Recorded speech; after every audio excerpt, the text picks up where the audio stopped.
What's so special about Hero Bread's soft, fluffy, and delicious breads, buns, and tortillas?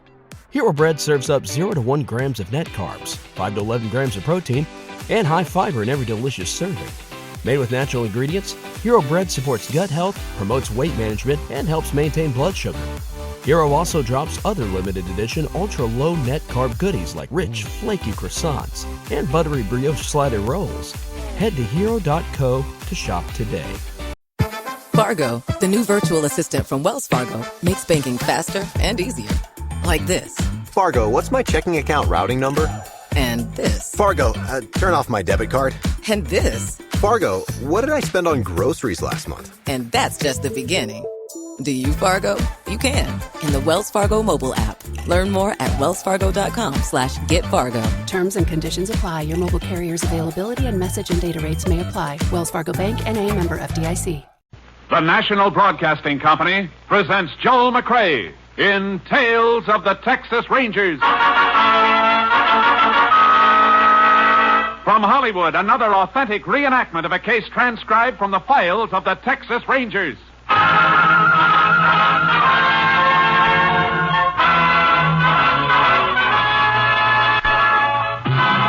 Tales of the Texas Rangers, starring Joel McCrea as Ranger Jace Pearson.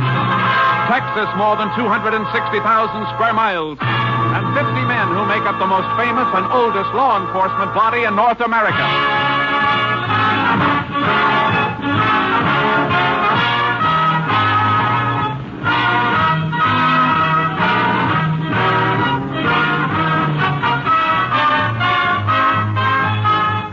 Now, from the files of the Texas Rangers come these stories based on fact. Only names, dates, and places are fictitious for obvious reasons. The events themselves are a matter of record. Case for tonight, Open and Shut.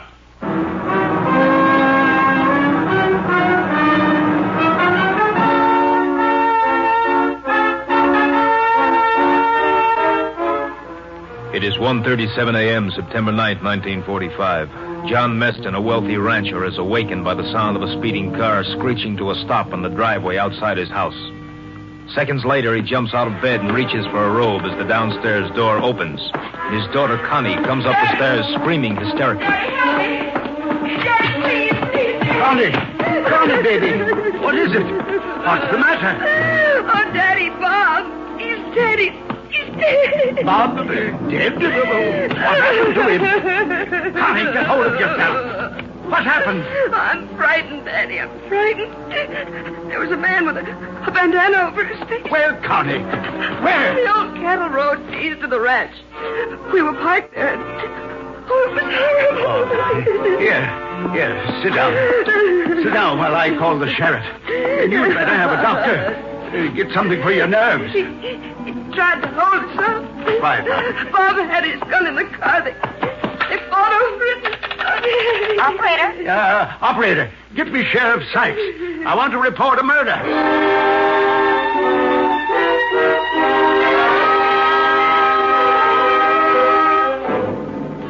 Connie Meston was in no condition to be questioned, and Sheriff Sykes had only an incoherent story to follow. He called the Texas Rangers. Ranger Jace Pearson was assigned to the case. He arrived at the Meston Ranch shortly before dawn. Might as well wait here in the library, Ranger. The doctor's still in with the girl. He's had a mighty bad shock. Does he tell you where it happened, Sheriff? Yeah, the old cattle road east of the ranch. I got some men riding out there now. They'll call us as soon as they find the body. If that girl isn't going to be able to talk real soon, we better get out with your men. Oh, here's the girl's father. Sorry to keep you waiting, Sheriff. How are you, Mr. Meston? Glad you got here, Ranger. Can we talk to your daughter now, Mr. Meston? I'm afraid not. Doctor's put her to sleep. Says she must have absolute rest for a few hours. There's no point in our waiting then, Sheriff. We can come back later. I'm sorry, but that'd be best.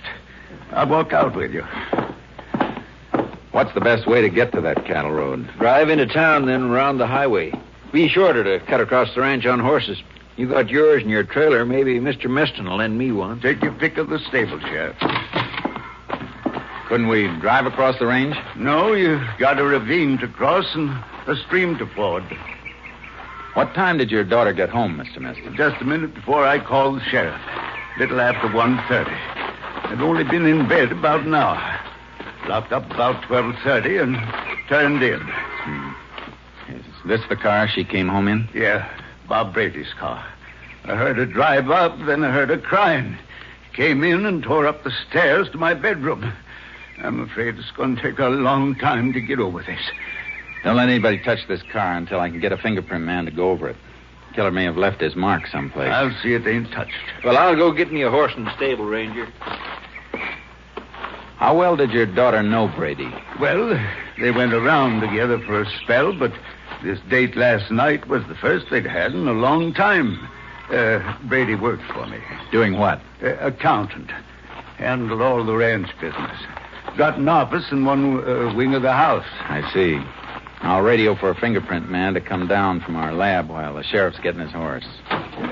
Want me to ride with you for any reason? No. Better do whatever you can to bring your daughter around so we can talk to her. We'll be back later.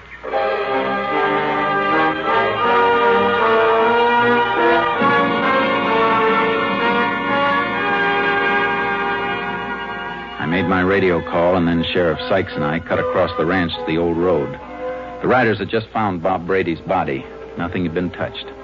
The riders waited while the sheriff and I went over the ground. Standing right beside the car when he was killed. The car tracks are heaviest here where it was parked. Yeah. Brady and the girl had been walking around, though. Prints go over that way and then turn around and come back here to the body. There's a third set of prints mixed in with theirs. Yeah, must be the killers. Yeah. He came up the road here and stopped beside the car and walked on again. Heavy powder burns on Brady's coat. He was shot from close up. I only saw the girl for a minute. Couldn't make much out of what she was saying, but I think Brady was killed with his own gun. How come? Carried an automatic in the glove compartment of his car. He toted quite a bit of the ranch's cash on him sometime. It's funny the killer didn't use his own gun, unless he didn't have one. Well, the girl said Brady tried to get his gun from the car. The fellow took the gun away from Brady and killed him.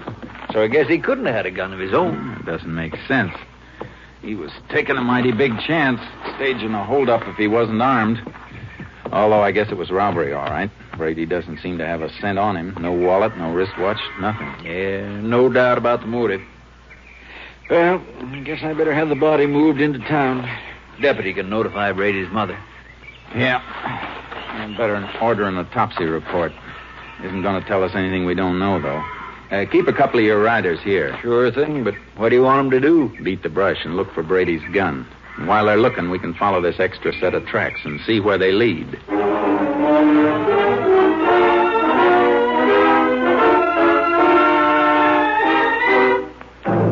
I expected to follow the marks of a man who didn't want to be followed. The usual erratic trail a killer leaves when he's trying to throw off pursuit. But this trail led straight as an arrow. Hey, whoever he is, he sure didn't cover his tracks very well. No, unless he's headed for some spot where he knows his trail will be lost. Hey, wait a minute. Whoa, boy. Whoa. Charco. What is it? Trouble may start here. Yeah, turned off the road into the fields. The ground's worn that way, though. It's a path that's been used before. Come on. Come on. The grass has been trampled from regular use. Anybody live out here you know of? Nope. Yeah, an old shack about 1.5 miles across. Used to be a line house. Owner rented to a Mexican. We better have a talk with him. We can move a little faster, but keep your eye out for those tracks as we go. Get up.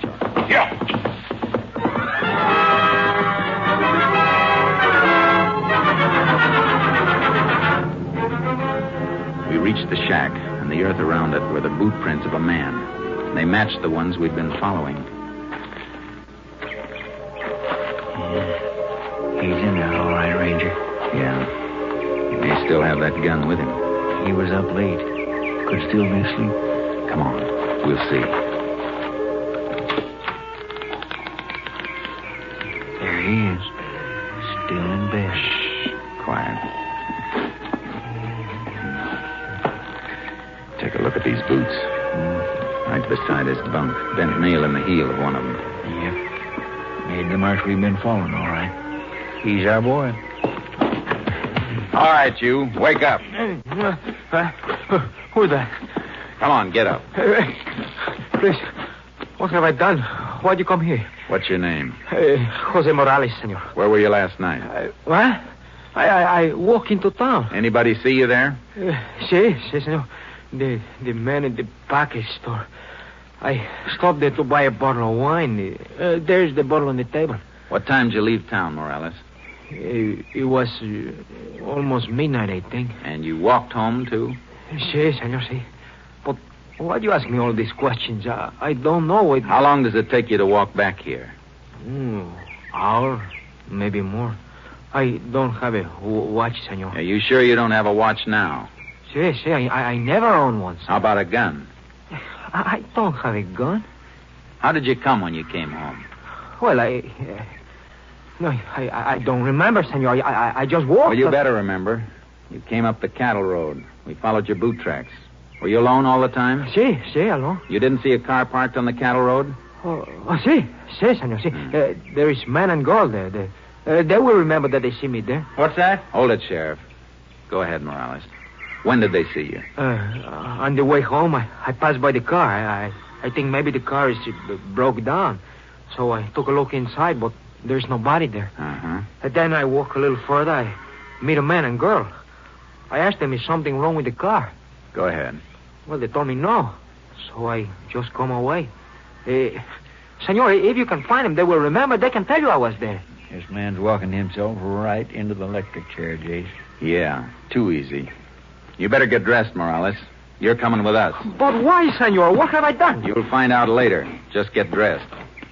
Let's comb this shack, Sheriff. See if we can find that gun.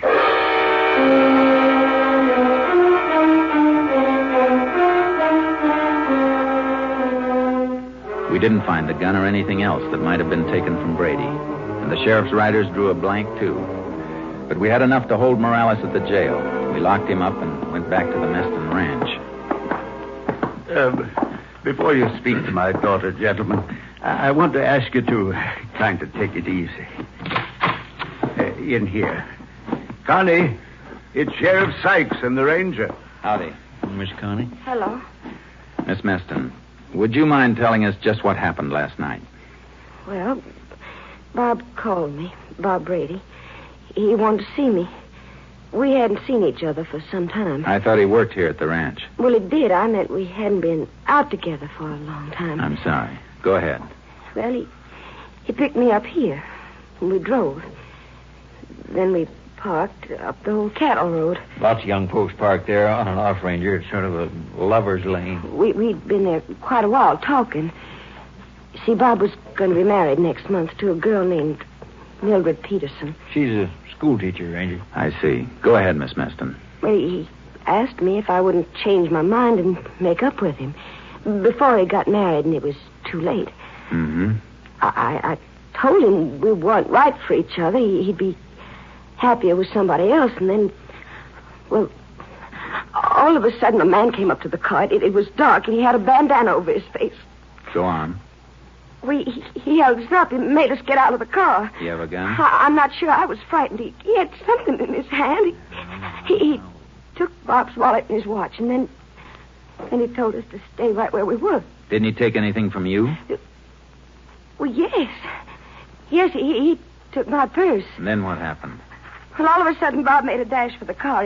He got his gun from the glove compartment, but the man was right after him. They fought. The man got the gun away from Bob, and he shot Bob and ran away. Gentlemen, if you don't mind, just another second, Mr. Meston.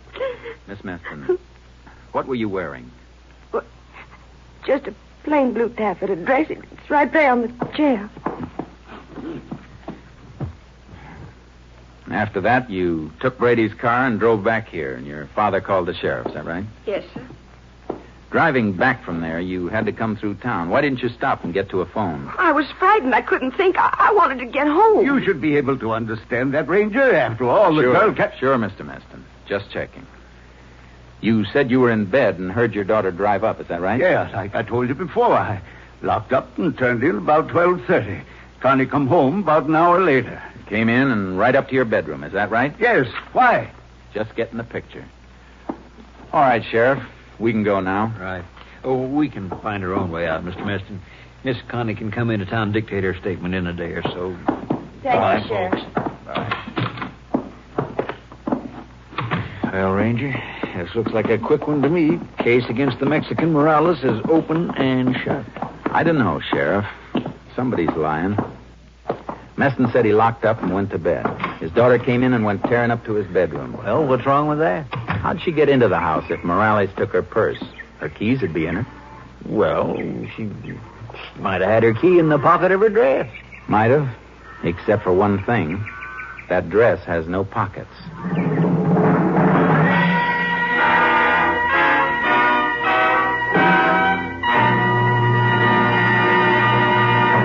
In just a moment, we will continue with Tales of the Texas Rangers, starring Joel McCrea as Ranger Jace Pearson. This month, the National Broadcasting Company celebrates 25 years of bringing you the best radio programs. 7 days a week, you can depend upon NBC for music, drama, comedy, entertainment of every kind, as well as the latest up-to-the-minute news from every corner of the world. When you tune where you hear the familiar NBC chimes, you know you're tuned for the finest in radio listening. We continue now with Tales of the Texas Rangers, and tonight's case, Open and Shut, an authentic story from the files of the Texas Rangers.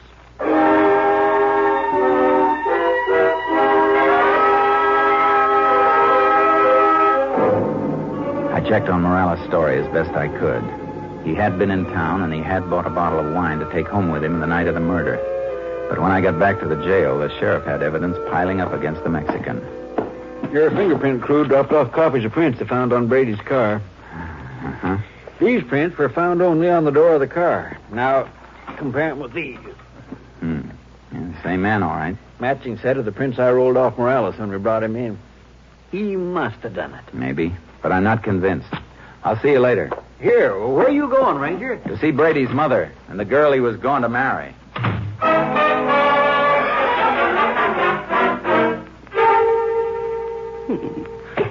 The only boy I had left.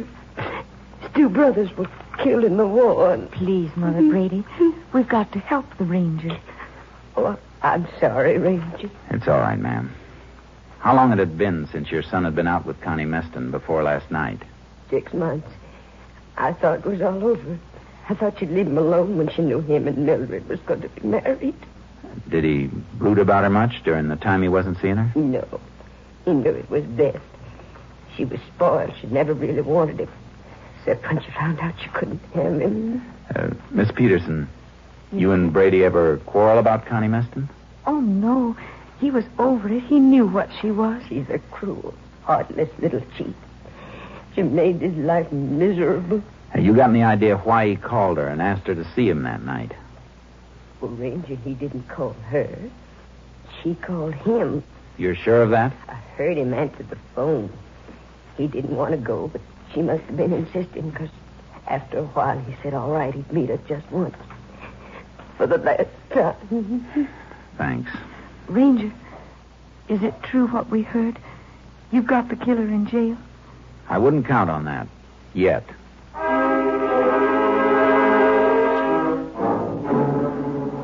I went back to the jail and questioned Morales again. He was frightened, but his story never moved an inch from what he told us the first time. Then I saw the sheriff. I spoke to District Attorney, Jace. He thinks we got enough to take the grand jury for an indictment. Give me one of the mug shots you took of Morales when you brought him in. Sure. Here's the picture. Thanks. I want Connie Meston to look at it and see if she can identify Morales. Well, she said the man who stuck him up had a bandana over his face. She said a lot of things, Sheriff. Brady struggled with the man who killed him. Morales carried a bottle of wine from town to his shack. We checked that. If he had a struggle with anyone, how come he didn't drop the bottle and break it? Yeah, seems like it would have broke, don't it? You got a bandana here? Yeah, the one we took from Morales. Why? No, not that one. I want one with a different color and pattern. Maybe one in my deputy's locker. Get it. I want to see how many lies Connie Meston can tell.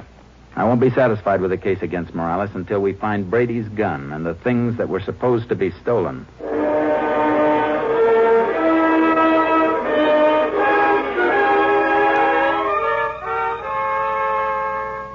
went back to the Meston Ranch the next morning.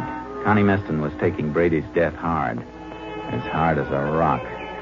She wasn't at the ranch house. She was near the corral, training a jumper to take a fence. All right, come on, boy, now. Let's go. Come on. Oh. Now. Back again.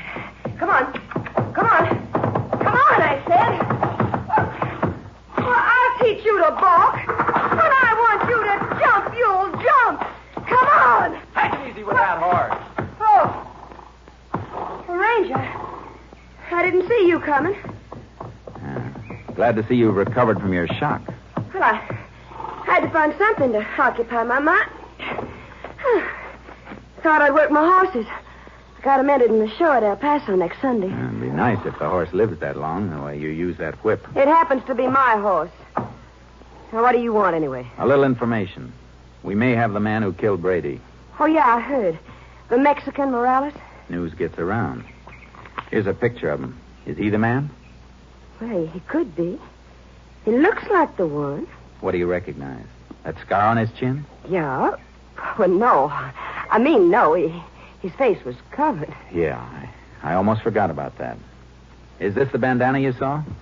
Well, it was dark, but it was just like that one. Uh-huh. Well, thanks. That all you want to know, Ranger? Yeah, that's all. For now.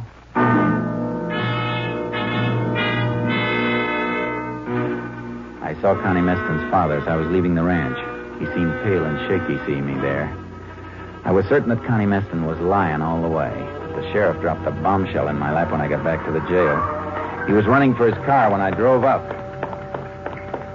Hey, Sheriff! Sheriff, where you going? Oh, I'm glad you got here. I was just heading for Morales' place. You'll want to come along, I reckon. Why? What's out there? I think we're going to find the gun and the stuff he stole. Look, here. Just got this in the mail. It was posted last night in the Mexican section.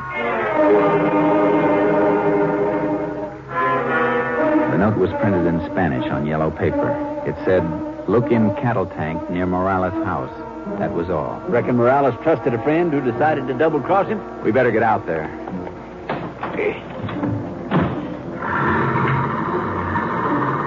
Well, there's no doubt about this case now, Ranger. We find that gun, and Morales is headed for the electric chair for sure.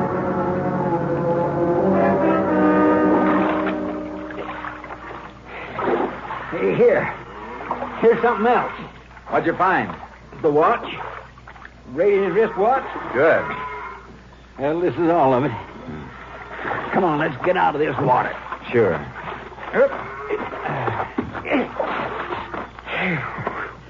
Nice haul. The gun, the girl's purse, Brady's wallet, and wristwatch, right on Morales' doorstep. That's the end of this case. No, it isn't. Oh, now, Jay. Look at these things, Sheriff. Look at the muzzle of this gun. It's clogged solid with dirt, packed tight. Well, always some mud in the bottom of a cattle tank. Yeah, but this isn't mud. It's packed earth, and it's packed so tight it didn't dissolve in the water. Yeah. Say, that is funny. Sheriff, this gun was buried someplace after it was fired. Buried and then dug up again and thrown into this cattle tank. Say, you're right. Traces of dirt packed into the holes of the watch band, too. And in the wallet. Sure. But look at this purse. The purse wasn't buried, or the same dirt would be jammed in the metal frame. Connie Meston's keys. She had them when she ran home after Brady was shot. She brought the purse with her to plant with the stuff she dug up after she knew Morales was under suspicion. You mean she killed Brady, buried the evidence before she went home to make it look like robbery? Yeah, because the real motive was jealousy. You hold Morales another 24 hours. That'll be long enough to get what we need. Then Connie Meston can take his place. But you got no proof on her. I'll send that anonymous note through to the handwriting division at our lab. They can get a sample of Connie Meston's writing from horse show registration blanks at El Paso for comparison. Yes, but will that help, Ranger? After all, the note is printed, and it's in Spanish. There'll still be similarity in letter formations. Besides, registration blanks usually ask for printed information on breeding and identification. If Connie Meston wrote that note, lab will know it.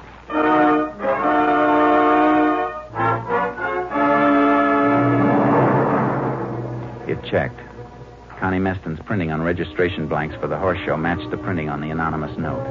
It was almost enough, but I wanted one more thing. A trace of dirt on something she owned. a trace that would match the earth that had been packed in the muzzle of Brady's gun when it was buried. I drove out to the Meston Ranch and found Connie in the stables. Mind if I come in?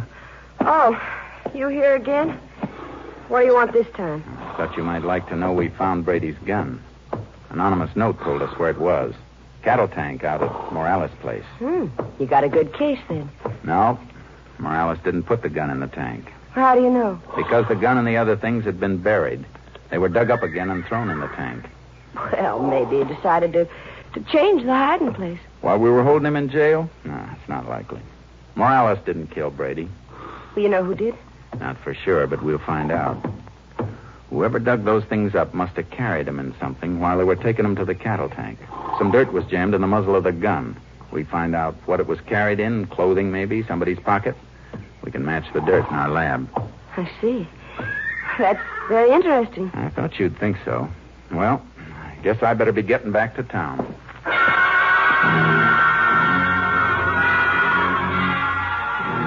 I drove away from the ranch and parked behind some trees that gave me a view of the stable. A minute after I left her, Connie Meston came out, riding like the wind.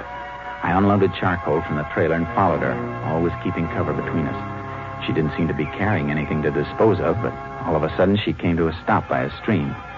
She took the saddlebags and started to shake them out over the water. Oh, boy. All right, Charcoal, let's go. Get out, boy. Yeah. Stay right where you are, Miss Meston. What are you doing here, Ranger? What's the matter with you? I'll take those saddlebags. Sure. Any log and empty them into a stream? None that I know of. Well, take them then, Ranger, because they're empty. Not as empty as you wish they were. And a few grains of dirt stuck in the seam. That's all we're going to need. Well, you can't make anything out of that. Oh, I got a few other things. That anonymous note in Spanish matched the registration blanks you sent into El Paso. I don't think you'll be showing your horses Sunday. Why, you... Give me that whip. You won't be using this again either. Now, get on your horse and ride for the house.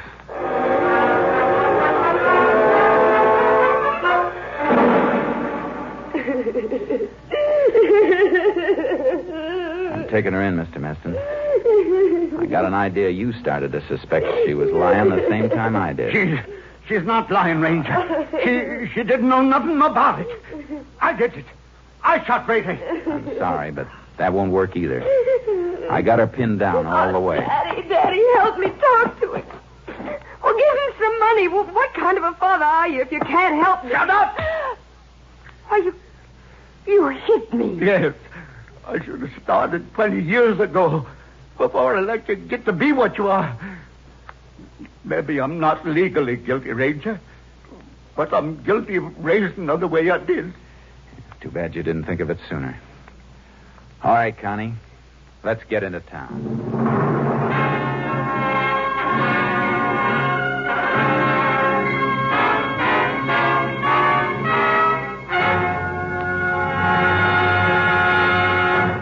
Connie Meston's trial was spotted with hysterics that failed to convince the court, although she maintained she was innocent in the face of overwhelming evidence against her.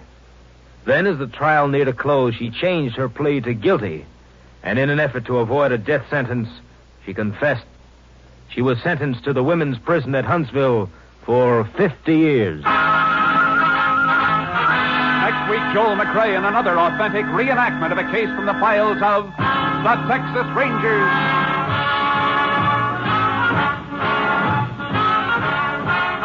Joel McCrea is currently seen starring in the Universal International Technicolor production Cattle Drive.